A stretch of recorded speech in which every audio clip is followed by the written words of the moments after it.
Isipin mo ito, 5 kabataan. Sila ay may iba't ibang kulay na costume.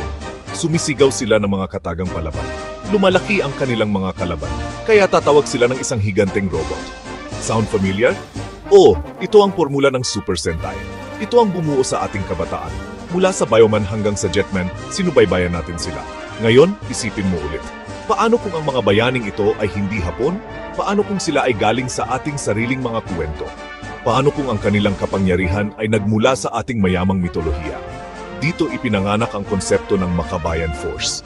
Isang Super Sentai na Pinoy ang dating. Ang Makabayan Force ay hindi lang isang simpleng kopya. Ito ay isang pagpupugay sa ating kultura. Ito ay isang pagbabalik tanaw sa ating mga ninuno. Ang mga bayani natin ay sina Lapu-Lapu, Gabriela Silang, at Jose Rizal. Sila ang mga tunay na astig. Pero sa Makabayan Force, ang mga bayani ay nagmula sa mundo ng mga diwata at mga anito. Sila ang mga karakter na madalas nating makalimutan. Sila ang mga bida sa mga kuwento ng ating mga lolo at lola. Ngayon, bibigyan natin sila ng bagong buhay. Bibigyan natin sila ng spandex at mga laser. Bibigyan natin sila ng misyon na protektahan ang Pilipinas sa modernong panahon. Ang proyekto ay isang pangarap. Isang pangarap na makita ang ating sariling mga alamat sa telebisyon. Hindi bilang mga nakakatakot na multo sa mga horror film, kundi bilang mga bayaning nagbibigay inspirasyon. Ang Makabayan Force ay isang tulay. Ito ang magdudugtong sa nakaraan at sa kasalukuyan. Ito ang magpapakita sa mga kabataan na ang ating kultura ay hindi boring. Ang ating mitolohiya ay puno ng aksyon, drama at kabayanihan. Sapat na para makipagsabayan sa anumang kuwento mula sa ibang bansa. Ito ang ating pagkakataon na ipagmalaki kung sino tayo gamit ang isang format na alam na natin. Ang ideya ay nagsimula sa isang simpleng tanong. Bakit wala tayong sariling Super Sentai? Mayroon tayong mayamang pantasya. Mayroon tayong mga tauhang mas malakas pa kay Hercules. Mayroon tayong mga kuwentong puno ng aral. Ang sagot ay simple. Siguro ay hindi pa natin nasusubukan. Kaya heto na, ang Makabayan Force ang magiging sagot. Ito ang magpapatunay na ang kulturang Pilipino ay sapat. Hindi natin kailangang manghiram palagi. Panahon na para tayo naman ang maging bida sa sarili nating kuwento. Panahon na para ang sigaw ng pagbabago ay marinig sa bawat sulok ng kapuluan, suot ang makukulay na uniforme. Lahat tayo ay may paboritong Sentai team. Siguro ay fan ka ng Maskman dahil sa kanilang aura power. O baka naman gusto mo ang 5-man, magkakapatid sila. Ang Super Sentai ay naging bahagi ng ating buhay. Tuwing hapon, pagkatapos ng klase, tatakbo tayo pauwi. Bubuksan ang telebisyon. Abangan ang panibagong episode. Ang kanilang mga drama, ang kanilang mga laban, ang kanilang mga Zord. Lahat yan ay tumatak sa ating isipan. Ang format na ito ay simple pero epektibo. 5 tao na may iba't ibang personalidad. Sila ay magkakaisa para labanan ng kasamaan. Ito ay isang formula na madaling mahalin at sundan. Ang ganda ng Super Sentai ay nasa pagiging pamilyar nito. Alam mo na kung ano ang mangyayari. May Monster of the Week. Lalabanan nito ng mga Rangers. Kapag natalo, lalaki ang halimaw. Tatawagin nila ang kanilang higanteng robot. Magkakaroon ng epic na laban sa gitna ng syudad. At sa huli, mananalo ang kabutihan. Kahit na paulit-ulit ang ganitong daloy, hindi tayo nagsasawa. Dahil sa bawat episode, may bago tayong natututunan tungkol sa mga karakter. Nakikita natin ang kanilang pag-unlad. Nakikita natin ang kanilang pagkakaibigan. Ito ang puso ng Super Sentai na siyang naging inspirasyon para sa Makabayan Force. Ngayon, kunin natin ang formulang yan at lagyan ng tatak Pinoy. Ang mga bayani ay hindi na mga ordinaryong teenager na Hapon. Sila ay mga kabataang Pilipino na may lahing diwata, aswang o mandirigma. Ang kanilang mga kapangyarihan ay hindi galing sa teknolohiya o sa kung anong mystical energy. Ang kapangyarihan nila ay galing mismo sa ating lupa, sa ating mga alamat. Ang Red Ranger ay maaring inapo ni Malakas. Ang Blue Ranger ay maaring may dugo ng isang sirena. Ang mga posibilidad ay walang katapusan. Ang pamilyar na format ng Sentai ay magiging bintana para ipakilala ang ating sariling mitolohiya sa paraang mas madaling maintindihan. Ang pagsasalin ng konseptong ito ay hindi lamang pagpapalit ng pangalan o lugar. Ito ay isang malalim na pag-aaral. Paano natin isasama ang mga elemento ng kulturang Pinoy sa bawat aspeto ng palabas? Ang kanilang transformation sequence, ano ang isisigaw nila? Makabayan, Henshin, o baka naman para sa bayan, magbago. Ang kanilang mga sandata sa halip na mga espada at baril, baka naman mga kris, itak at arnis. Ang kanilang higanteng robot, baka hindi ito gawa sa metal. Baka ito ay isang dambuhalang anito na gawa sa bato at puno. Ang Super Sentai ay nagbigay sa atin ng blueprint at tayo na ang bahalang maglagay ng ating sariling kaluluwa dito. Ang unang hakbang sa pagbuo ng Makabayan Force ay ang pagpili ng mga miyembro. Hindi ito basta-basta. Kailangan nating pumili ng mga karakter mula sa ating mitolohiya na kumakatawan sa iba't ibang aspeto ng pagiging Pilipino. Kailangan may balanse. Kailangan may kuwento. Ang bawat miyembro ay dapat may sariling pinagmulan na magbibigay lalim sa kanilang pagkatao. Mula sa libu-libong mga karakter sa ating mga alamat, kailangan nating pumili ng 5 na tatayo bilang mga haligi ng ating bagong henerasyon ng mga bayani. Ito ay isang proseso ng masusing pananaliksik at malihaying pag-iisip. Ang napiling leader, ang Red Ranger, ay si Amihan. Siya ay isang inapo ng mga babaylan. Ang kanyang kapangyarihan ay nagmumula sa hangin at kalikasan. Siya ang kumakatawan sa espiritualidad at karunungan ng ating mga ninuno. Si Amihan ay hindi lang malakas, siya rin ay matalino at may malasakit. Ang pagpili sa kanya bilang Red Ranger ay isang pahayag. Ipinapakita nito na ang pamumuno ay hindi lamang tungkol sa lakas ng katawan, kundi pati na rin sa lakas ng kalooban. Ang kanyang karakter ay isang paalala sa kahalagahan ng ating ugnayan sa kalikasan. Ang Blue Ranger naman ay si Lanao. Siya ay mula sa lahi ng mga sirena at mga taong dagat ng Mindanao. Ang kanyang kapangyarihan ay kontrol sa tubig. Si Lanao ang kumakatawan sa yaman ng ating mga karagatan at sa kultura ng mga kapatid nating Muslim. Ang kanyang karakter ay nagpapakita ng tapang at dignidad. Siya ay isang mandirigma na ipinaglalaban hindi lang ang kanyang mga kasama, kundi pati na rin ang kalinisan ng ating mga katubigan. Ang kanyang presensya sa team ay nagbibigay diin sa pagkakaiba-iba ng kultura sa Pilipinas, mula Luzon, Visayas, hanggang Mindanao. Ang Yellow Ranger ay si Bakunawa. Oo, hango sa dambuhalang dragon na lumalamon sa buwan. Pero sa ating kuwento, si Bakunawa ay isang kabataang may lahing tikbalang. Siya ang pinakamalakas sa grupo. Siya ang kumakatawan sa pisikal na lakas at katatagan ng mga Pilipino. Sa kabila ng kanyang nakakatakot na pinagmulan, si Bakunawa ay may pusong mamon. Siya ang comic relief ng grupo. Pero kapag seryoso na ang laban, siya ang unang sasalag sa mga atake. Ang Green Ranger ay si Mayari, isang inapo ng Diyosa ng buwan. Siya ay mabilis at tuso, isang eksperto sa eskrima at arnes. At ang Pink Ranger ay si Tala, isang diwata na may kapangyarihang magpagaling at magbigay ng pag-asa. Sama-sama, sila ang Makabayan Force. Ang costume ng isang Super Sentai ay ang kanyang pagkakakilanlan. Ito ang unang nakikita ng mga manood. Kaya naman, ang disenyo ng mga kasuotan ng Makabayan Force ay pinag-isipang mabuti. Hindi ito pwedeng maging simpleng spandex lang. Kailangan nitong isalamin ang kulturang Pilipino. Bawat linya, bawat kulay, bawat simbolo sa kanilang costume ay may kahulugan. Ang layunin ay makalikha ng isang disenyo na moderno pero may malalim na ugat sa ating kasaysayan. Isang disenyo na may pagmamalaki ng bawat Pilipino. Ang bawat costume ay isang obra maestra ng sining at kultura. Ang batayan ng disenyo ay ang mga tradisyonal na kasuotan ng iba't ibang tribo sa Pilipinas. Ang helmet ni Amihan, ang Red Ranger, ay may disenyo na hango sa salakot ng mga datu. Ang kanyang dibdib ay may burda na parang mga pattern na makikita sa mga tela ng mga taga-Cordillera. Si Lanao, ang Blue Ranger naman, ang kanyang costume ay may mga detalye na parang mga alon at mga perlas. Ang kanyang balikat ay may disenyong okir, isang sikat na sining mula sa Mindanao. Ang bawat disenyo ay hindi lang palamuti. Ito ay isang pagkilala sa sining ng ating mga ninuno. Ang mga kulay ay hindi rin basta pinili. Ang pula ni Amihan ay sumisimbolo sa katapangan at dugo ng mga bayani. Ang asul ni Lanao ay para sa kapayapaan at sa ating malawak na karagatan. Ang dilaw ni Bakunawa ay para sa yaman ng ating lupa at sa init ng araw. Ang berde ni Mayari ay para sa ating mga kagubatan at kalikasan. Ang rosas ni Tala ay para sa pag-asa at pagmamahal. Ang mga kulay na ito ay hindi lang basta kulay ng Power Rangers.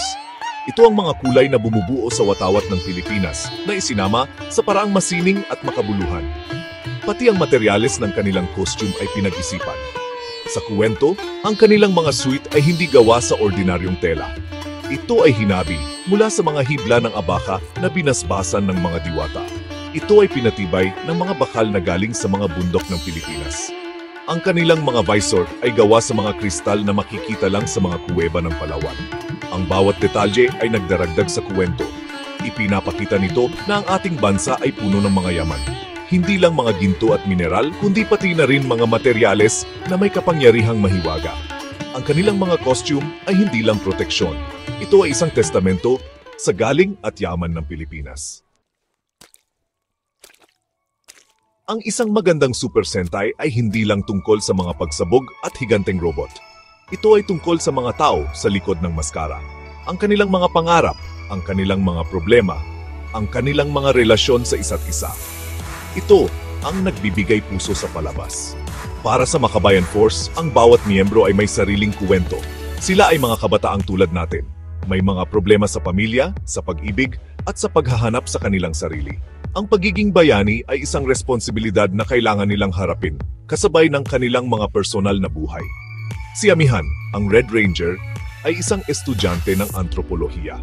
Bago niya nalaman ang tungkol sa kanyang lahi, ang kanyang interes ay nasa pag-aaral ng mga lumang kultura. Ngayon, kailangan niyang isabuhay ang mga ito. Ang kanyang pinakamalaking hamon ay ang balansihin ang kanyang tungkulin bilang leader at ang kanyang pagnanais para sa isang normal na buhay. Madalas siyang napapagod. Madalas siyang nagdududa sa kanyang kakayahan. Pero sa tulong ng kanyang mga kasama, natututo siyang tanggapin ang kanyang kapalaran. Ang kanyang kuwento ay tungkol sa paghahanap ng lakas sa sariling kahinaan. Si Lanao, ang Blue Ranger, ay lumaki sa isang maliit na fishing village sa Zamboanga. Siya ay isang environmental activist. Ang kanyang galit ay nagmumula sa mga taong sumisira sa karagatan. Nang matanggap niya ang kanyang kapangyarihan, ginamit niya ito para protektahan ang kanyang ipinaglalaban. Ang kanyang personal na kuwento ay umiikot sa pagtanggap. Bilang isang Muslim sa isang team na may iba't ibang paniniwala, nahihirapan siyang magtiwala. Pero unti-unti, natututunan niyang ang pagkakaiba-iba ay hindi hadlang. Ito pa nga ang nagpapatibay sa kanilang grupo. Si Bakunawa, ang Yellow Ranger, ay isang mekaniko mula sa Tondo. Malaki ang kanyang katawan kaya madalas siyang inaasar noong bata pa. Dahil dito, lumaki siyang may mababang self-esteem. Ang pagiging Yellow Ranger ang nagbigay sa kanya ng kumpiyansa. Napatunayan niya na ang kanyang lakas ay hindi isang bagay na dapat ikahiya, kundi isang regalo na pwedeng gamitin para sa kabutihan. Ang kanyang kuwento ay tungkol sa self-acceptance, ang pagmamahal sa sarili kahit ano pa ang iyong itsura o pinagmulan. Siya ang puso ng grupo, ang laging nagpapaalala sa kanila na maging masaya sa kabila ng mga pagsubok. Ang bawat bayani ay nangangailangan ng isang karapat-dapat na kalaban. Sa Makabayan Force, ang mga kaaway ay hindi lang basta mga alien na gustong sakupin ang Earth. Ang mga kalaban nila ay mga halimaw na sumasalamin sa mga problema ng ating lipunan. Ang kanilang pinuno ay si Datu Gubat, isang sinaunang datu na nagtaksil sa kanyang mga kasama dahil sa inggit at kasakiman. Siya ay isinumpa at nabuhay muli sa modernong panahon. Ang kanyang layunin ay sirain ang Pilipinas sa pamamagitan ng pagpapalaganap ng mga negatibong pag-uugali. Ang mga Monster of the Week ay mga personifikasyon ng mga isyung panlipunan. Halimbawa, may isang halimaw na tinatawag na Chismis. Ito ay isang nilalang na walang sariling anyo. Nagiging malakas ito sa pamamagitan ng pagkalat ng mga kasinungalingan at fake news. Ang paraan para talunin ito ng Makabayan Force ay hindi sa pamamagitan ng suntok o sipa. Kailangan nilang ipakita ang katotohanan. Kailangan nilang magkaisa para labanan ang paninira. Isa itong malikhaing paraan para turuan ang mga kabataan tungkol sa panganib ng maling impormasyon sa social media. Mayroon ding halimaw na tinatawag na kurakot. Ito ay isang nilalang na gawa sa putik at basura. Lumalaki ito sa pamagitan pagnanakaw ng yaman ng bayan. Kinakain nito ang mga tulay, kalsada at mga gusali. Ang laban dito ay sumisimbolo sa laban kontra korupsyon. Ang Makabayan Force ay kailangang maging matalino at tapat para talunin ito. Ipinapakita nito na ang katiwalian ay isang kanser na sumisira sa ating bansa. At ang tanging paraan para labanan ito ay ang pagiging tapat at pagkakaisa ng mga mamamayan. Ang iba pang mga kaaway ay kumakatawan sa iba't ibang problema. May halimaw na inggit na sumisira sa pagkakaibigan. May halimaw na katamaran na pumipigil sa pag-unlad. May halimaw na polusyon na dumudumi sa ating kapaligiran. Sa bawat episode, ang Makabayan Force ay hindi lang lumalaban sa mga halimaw. Sila ay lumalaban sa mga konsepto. Ipinapakita nila sa mga manonood na ang tunay na mga kalaban ay hindi laging nakikita. Minsan, ang tunay na kalaban ay nasa loob natin. Ito ay isang matalinong paraan ng pagkukuwento na nagbibigay ng mas malalim na kahulugan sa bawat laban. Ang edukasyon ay hindi lamang nangyayari sa loob ng classroom. Minsan, ang pinaka-epektibong paraan ng pagtuturo ay sa pamamagitan ng mga kuwentong gusto nating panoorin. Ang Makabayan Force ay isang perpektong halimbawa nito. Ito ay isang palabas na puno ng aksyon at entertainment. Pero sa likod ng mga iyon, ito ay isang masayang aralin sa Philippine history, mythology at values. Ang mga bata ay matututo tungkol sa mga diwata, anito, at mga bayani habang sila ay nanonood ng kanilang paboritong palabas. Hindi nila mamamalayan na sila ay nag-aaral na pala. Isipin mo ang isang bata na nanonood ng Makabayan Force. Sa isang episode, maaring gamitin ni Mayari, ang Green Ranger, ang isang sandatang tinatawag na sibat ng buwan. Pagkatapos ng palabas, baka magtanong siya sa kanyang magulang, ano po ang sibat? O baka naman i-search niya sa Google kung sino si Mayari sa mitolohiyang Pilipino. Ang palabas ay nagsisilbing pinto, isang pinto patungo sa mas malalim na pag-unawa sa ating kultura. Ito ay nagtatanim ng binhi ng kuryosidad sa isipan ng mga kabataan. Ang mga lokasyon ng laban ay maaari ring maging isang aralin sa heograpiya. Sa isang episode, maaring maganap ang laban sa Banawe Rice Terraces. Sa susunod, maaring sa Chocolate Hills ng Bohol, o kaya naman sa mga dalampasigan ng Palawan. Ipinapakita nito ang ganda ng ating bansa. Hinihikayat nito ang mga manonood na pahalagahan at bisitahin ang mga lugar na ito. Ang Makabayan Force ay hindi lang nagliligtas sa Pilipinas. Ipinapakita rin nito kung bakit sulit iligtas ang Pilipinas. Ang bawat eksena ay parang isang postcard na nag-aanyaya sa atin na tuklasin ang sariling bayan. Pati ang mga aral sa bawat episode ay mahalaga. Ang Super Sentai ay laging may moral of the story. Sa Makabayan Force, ang mga aral na ito ay nakaugat sa kulturang Pilipino. Ang kahalagahan ng bayanihan, ang paggalang sa mga nakatatanda, ang pagmamahal sa pamilya, at ang pagiging matatag sa harap ng pagsubok. Ito ang mga values na gusto nating matutunan ng mga susunod na henerasyon. Sa pamamagitan ng Makabayan Force, ang mga aral na ito ay hindi na lang mga salita sa libro. Nagiging buhay ito sa pamamagitan ng mga karakter na kanilang minamahal at hinahangaan. Ang media ay isang makapangyarihang instrumento. Ito ang humuhubog sa isipan, pananaw, at pagkakakilanlan ng isang henerasyon. Sa loob ng maraming taon, ang mga kabataang Pilipino ay lumaki sa mga bayaning banyaga. Superman, Batman, Goku, Naruto, wala namang masama doon. Pero hindi ba mas maganda kung mayroon din tayong sariling mga bayani na hinahangaan? Mga bayaning kamukha natin, nagsasalita ng ating wika at nagtataguyod ng ating kultura. Ang Makabayan Force ay naglalayong punan ang puwang na iyon. Ang pagkakaroon ng sariling Super Sentai ay nagbibigay ng validation. Sinasabi nito sa mundo at sa ating mga sarili na ang ating mga kuwento ay mahalaga. Na ang ating mitolohiya ay kasing ganda at kasing exciting ng mitolohiya ng mga Griego o mga Norse. Kapag nakikita ng isang bata ang kanyang kultura na nire-represent sa isang astig na paraan, nagkakaroon siya ng pride. Nararamdaman niya na ang pagiging Pilipino ay isang bagay na dapat ipagmalaki. Ito ay nakakatulong sa pagbuo ng isang matibay na pambansang pagkakakilanlan o national identity. Ang epekto nito ay lalampas pa sa telebisyon. Magkakaroon ng mga laruan ng Makabayan Force. Magkakaroon ng mga comics at mga video game. Ang mga bata ay maglalaro sa kalye na ginagaya ang kanilang paboritong ranger. Ako si Amihan. Ako naman si Bakunawa. Sa halip na magkamehameha, baka isigaw nila ang pangalan ng isang anting-anting. Ang kulturang Pilipino ay magiging bahagi ng kanilang pagkabata. Ito ay isang organikong paraan ng pagpasa ng kultura mula sa isang henerasyon patungo sa susunod. Ang Makabayan Force ay isang hamon sa mga lokal na manlilikha. Ipinapakita nito na kaya nating gumawa ng mga dekalidad na palabas na kayang makipagsabayan sa buong mundo. Hinihikayat nito ang iba pang mga manunulat, direktor, at artist na gamitin ang ating kultura bilang inspirasyon. Baka sa susunod, mayroon na tayong sariling anime na hango sa Ibong Adarna o isang video game tungkol sa mga mandirigmang Ifugao. Ang Makabayan Force ay hindi lang isang palabas. Ito ay isang kilusan. Isang kilusan na naglalayong buhayin at ipagmalaki ang kulturang Pilipino sa modernong panahon. Sa huli, ang Makabayan Force ay higit pa sa isang konsepto. Ito ay isang salamin. Isang salamin na nagpapakita kung gaano kayaman at kaganda ang ating kultura. Ito ay isang paalala na ang ating mga alamat ay hindi dapat manatili sa mga lumang libro. Sila ay buhay. Sila ay naghihintay na muling matuklasan ng isang bagong henerasyon. Ang paggamit ng isang pamilyar na format tulad ng Super Sentai ay isang matalinong paraan para gawin ito. Ginagawa nitong mas madaling matunaw ang mga kuwento ng ating lahi para sa mga kabataan ngayon.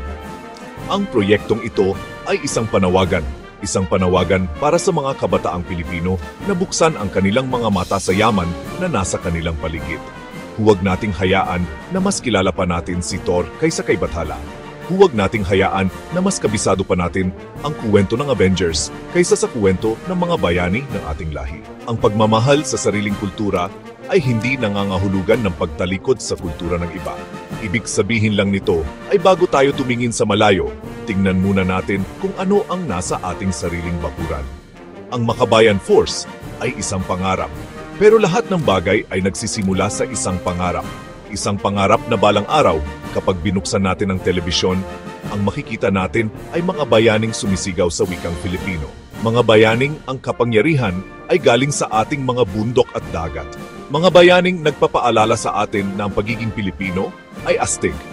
Ito ay isang responsibilidad para sa ating lahat na suportahan ang mga ganitong uri ng proyekto. Dahil sa pagtangkilik sa sariling atin, tinutulungan nating manatiling buhay ang ating kaluluwa bilang isang bansa. Kaya, sa susunod na may magtanong kung ano ang may pagmamalaki mo bilang isang Pilipino, marami kang pwedeng isagot. Ang ating mga pagkain, ang ating mga beach, ang ating mga ngiti. Pero sana, may sama rin natin sa listahan ang ating mga kuwento, ang ating mitolohiya. Dahil sa mga kuwentong ito, nakatago ang ating pagkakakilanlan, ang ating lakas, at ang ating puso. Panahon na para ilabas sila sa dilim at hayaan silang magbigay liwanag. Panahon na para sa Makabayan Force, para sa bayan.